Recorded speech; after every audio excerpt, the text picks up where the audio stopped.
gloss over this. If you haven't, or go over to a couple. Go to a couple of listen to this. Yes. But I'll tell it right here. Okay. Okay. So what I told Carlisle was, now you remember Brian, right? Little Brian, let the boy try. Yeah, little fucker. Yeah, that little people we used to that do. That guy who's always coming over here trying to look for chicks. Pay no goddamn attention to his friends. Yeah, man. I know that little bastard. Well, we used to do this show with a little dude named Brian. I met Brian when he was 17.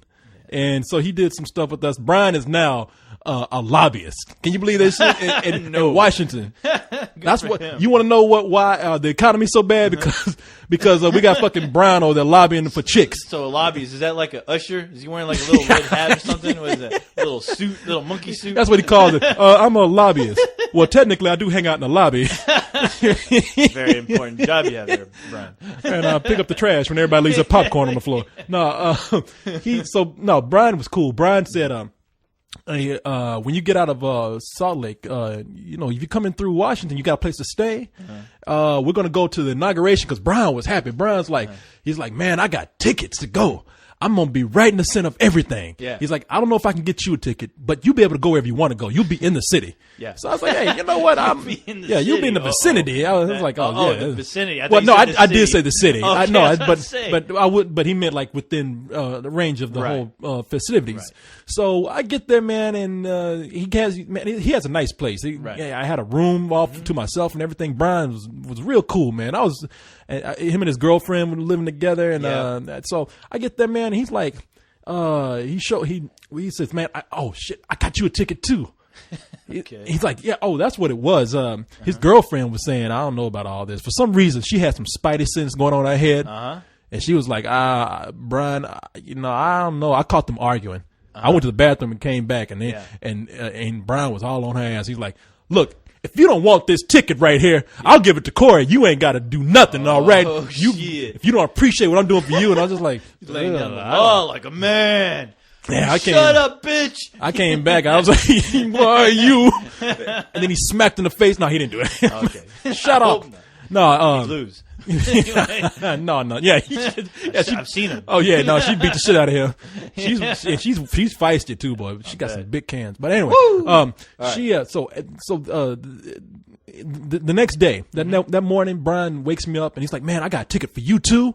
We're in. We're all going. We're gonna go see Obama. We're gonna look at history in the we're walking down the street. He's doing the Obama dance. Go get me some Obama. Obama. Obama. So we get there and we everything that we're trying to look for is just a clusterfuck, man. I bet. There's thousands of people out there. Yeah. It's ridiculous. But we're maneuvering. We're getting around okay. So it only gets bad when we're looking for signs for where we need to go. Hey, shut that door right there.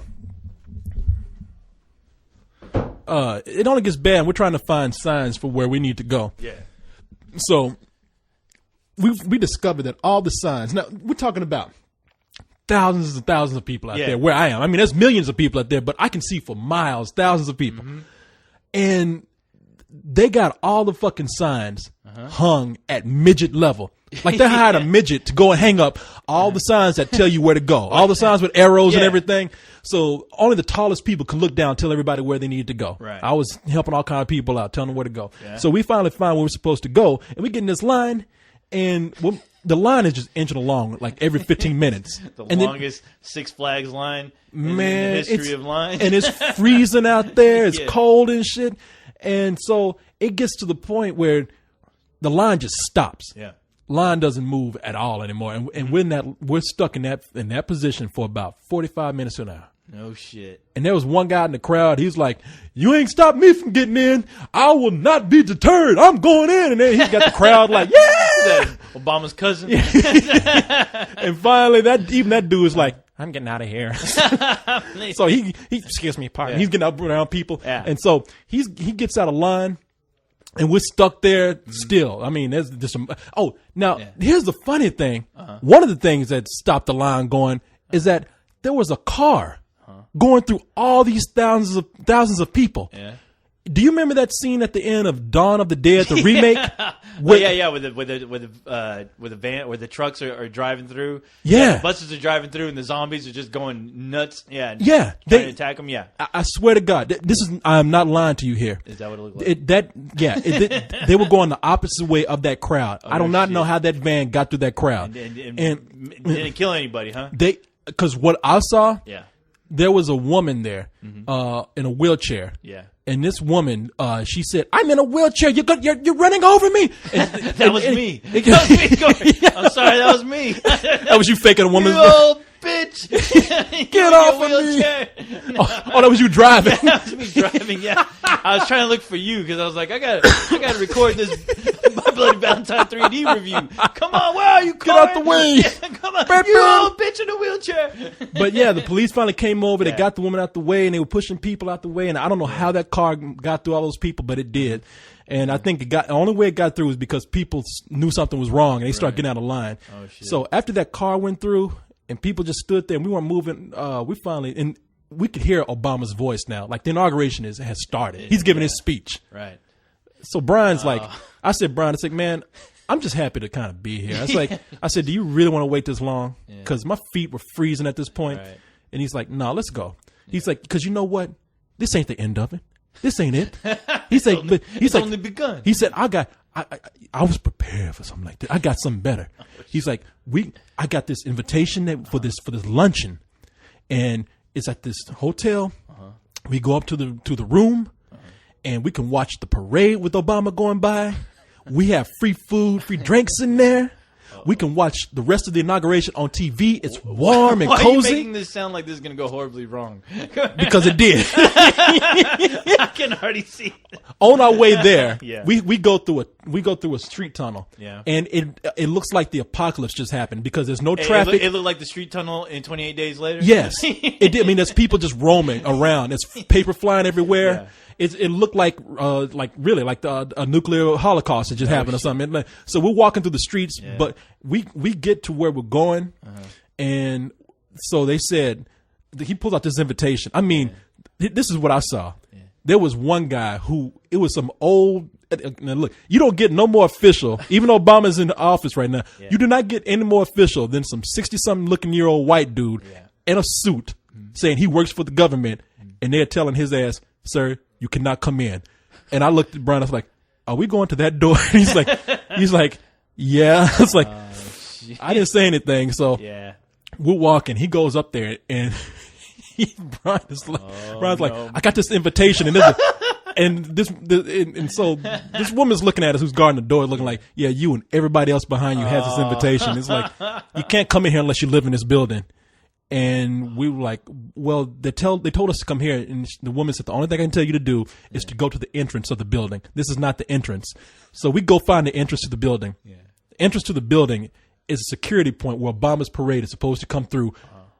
They have a checkpoint where you have to check to get in there. But to get in there, you got to go through hundreds of people to get there. So what I'm trying to tell you is, you ain't going to that door. You ain't seen shit. No. Poor Brian was like, I got a golden ticket. And he was skipping down the street. I have an invitation. But okay, they closed that door like he was at the Wizard of Oz. Yeah. Nobody gets in to see Obama. I don't give a fuck about your ticket. And a guy with a big bushy mustache and a red suit. And who are you? Yeah, who are you? Nobody sees Obama. The big titty girl, she could come in, but you two, skedaddle. So check it out, man. So really, now some of this, I'm only very slightly exaggerating for comedic purposes. Only slightly. What I'm telling you is true. Yeah, it has to be a good story. Yeah, I'm really only slightly. When I say, I'm talking about like 2% sugar in there to make it sweet. You know, so. Brian is crushed. I mean, Brian got to a point where he was telling somebody, but I have an invitation. I have an invitation. And we were just like, come on, Brian, let's go, man. And no. Me and his girlfriend were carrying him by his arm. You know, I have an invitation. You son of a bitches. So now we're pulling his ass away, right? No, we're not doing that. No, we finally look. Brian even says, man, you know what? Let's just go home. We'll just watch it on TV. I mean, what else can we do? And so we're walking, and the thing his girlfriend was trying to tell him the night before, this is what she said to him. We're walking for about 30 minutes, and Brian he's quiet the whole time. I mean, I don't even want to say anything to him because he's crushed. I'm just happy to be there. Self-esteem is just gone, man. He had two things. And look, I can't blame him. I mean, he can't be blamed for that. He for 2 months he said he tried to get those tickets, and then this was his fallback, that luncheon. Neither one of those worked out, and so I felt bad for him. So we walked. I feel his pain. Yeah, we walked for about 30 minutes, and that dude finally looked up in the air and he said, "It wasn't supposed to be like this." And we're like, that's awesome. That's what I said when I found out The Dark Knight wasn't nominated. It wasn't supposed to be this way. No. But man, so his girlfriend looks at him. She said, "That's what I was trying to say. We should have just went to the luncheon and we could have been warm and ate and watched it." He looked. Oh no! He looked at her like. That's where some girls need to just learn to. Please, I mean, I love women, but sometimes you need to learn to just shut the fuck up. I was just kind of like. Oh, yeah. And he just looked at her like, "Oh, I know. I thought he was. You know, the mo on her. Now you know how Brian's a little guy, right? I thought he was gonna turn to the Hulk, like Bruce Banner. You know, Bruce Banner's real skinny. I thought that was gonna be it. Don't make me angry, to bitch. The moon. Bitch, don't make me angry. You wouldn't like me when I'm angry. Oh, those women, boy, I tell you. But I mean, she was trying to be nice, right? I understood where she coming from in her own fucked up way. Because in a way, I said. Obviously, you knew something I didn't before I got here, so I kind of wish I had. But then again, there's the opposite side of that coin. Maybe you should. But he worked hard. Always listen to your women. Well, yeah. I mean, maybe she had something because they were telling people like you're gonna make it to one or the other. You either going to see the inauguration or you going to the parade. Yeah, you're not doing both. Unless you are the fucking president. Yeah, if you Barack Obama, you're gonna go to both. Yeah. I think even Bono got told he couldn't go see both of those things. It's like I want to go dancing. No, fuck. No, fuck that. Puff Daddy showed up, but I had to perform. No. I go backstage and hang out with Beyonce. But I have to perform. No, you got to perform your ass on around there. Perform your ass up on stage. Right? Give that speech. Hurry up. Yeah, exactly. You got work to do. Get your ass on out of here. You got to run the country. But you ain't making a movie. So man, yeah. Well, hey, shit happens. Hey, look, I felt bad. It all worked out. Look, I got to see. You had yourself an adventure. Man, I had a great time. There I mean, if anything, I got to see Washington look probably as close as it will ever look to being a zombie holocaust. That's fucking awesome. Because I was about to say that's all I would ever think. Anytime my ass is floating around going to a concert and I turn around and see like hordes of people. All I think is nothing but zombies. I know. Where's my camera? I can add 100 of those, and I got a zombie movie right there. Greatest zombie movie ever. I mean, because when we were walking around, our legs were so frozen that it felt like I had phantom legs. I'm not like it was a funny sensation because it kind of hurt, but it kind of felt cool at the same time. Like walking like Jesus. Yeah, exactly. I was walking on some water. But so now when we were walking, the reason why it was kind of like a zombie invasion because it's cold and people kind of were like their legs were like ours and toes were hurt, so everybody was slowed down a little bit. One was like shuffling, huh? So you could hear people like, yeah, exactly. People waking up so goddamn early to go see that shit. Exactly. People exhausted. That's awesome. But did you get to see his speech and everything, or did you have to wait for the later broadcast? No, I had to wait for the later broadcast. Oh, man. We would see. I saw it on the intranets. So yeah. So that was. I'm very glad I caught that. Well, see, man, you're lucky. I mean, but it's a give and take, man. Right. I mean. I was there in the vicinity. I got to hear it. All I thought when I was watching was cool. Like, hey, out! Yeah, so it was kind of funny, man. And then they had this whole thing of, I mean. Just talking to, I'm sorry, he's. Oh, I know. Yeah. Just in case you don't know. But no, and then. The Goof Troop is here, by the way. Carlisle stuck his head into, we're here. I'm like, I know. Who cares? Get out. Countdown. You hear when I say you're here. Yeah.